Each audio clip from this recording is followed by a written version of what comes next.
কুকমেকার কিচেনে সকলকে স্বাগতম। এই লোভনীয় রেসিপিটি আজকে আপনাদের দেখাবো মোরলা মাছের আম দিয়ে যে প্রসেসে আমি তৈরি করছি, এইভাবে একবার বানিয়ে দেখুন।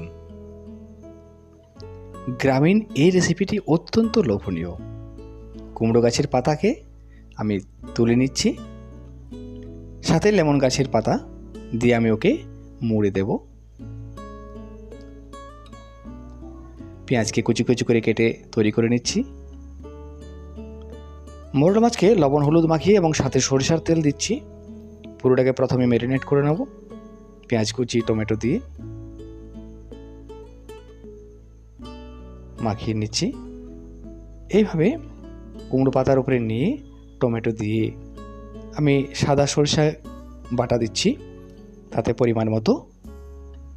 এই সমস্ত পরিমাণগুলোকে মাখিয়ে দেওয়ার পরে কালারের জন্য কাশ্মীরি মরিচ দিতে পারেন, এছাড়া আপনারা গন্ধরাজ লেবু এতে ব্যবহার করতে পারেন। সরিষার তেল দিয়ে দিচ্ছি, পুরোটাকে আবার মাখিয়ে নেব। কুমড়ো পাতা দিয়ে ঢেকে দিচ্ছি আবার উপরের অংশটা। এবারে মুড়ে দেব, মুড়ে দিয়ে লেমন গ্রাসের পাতা দিয়ে আমি ওটাকে বেঁধে দেব। আমি বেঁধে দেওয়ার পর সুন্দরভাবে একটু দেখুন আমার মোড়া চলছে। গরম কড়াইয়ে তাতে আমি বসিয়ে দেব উল্টো পৃষ্ঠভাবে, যাতে ও আর না খুলে যায়।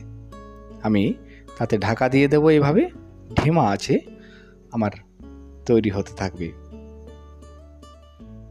প্রথমে দেওয়ার পরে আমি ঢাকা দিচ্ছি। আপনারা চাইলে সরাসরি আঁচের আগুনে বসিয়ে পুড়িয়ে নিতে পারেন। সরিষার তেল দিয়ে দেবো আরও সাথে। মাঝে আমি উলট পালট করে নেব। সম্পন্ন হয়ে গেছে, পুরোপুরি তৈরি। এই লোভনীয় পদটি আমাদের গ্রামে অত্যন্ত পরিচিত এবং সুন্দর।